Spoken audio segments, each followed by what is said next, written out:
সকালে কিংবা দুপুরে হোক বিকেলে, আপনি যখনই সময় পান, have a gentle walk. Nature have everything that heals you.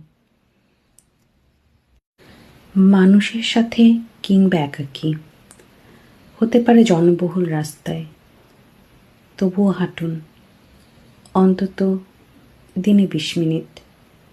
Have some time for you. Never forget, your health is your wealth. সময় এবং স্রোতের মতোই জীবনে একবার স্বাস্থ্য গেলে আর সেই স্বাস্থ্যটা পুনরুদ্ধার করা যায় না। একবার সময় ফুরালে আর সেই সময়টা পাওয়া যায় না। ঘাস ফুলের সাথে বসুন, নিঃশ্বাস নিন। Fresh air, calm nature, that really helps.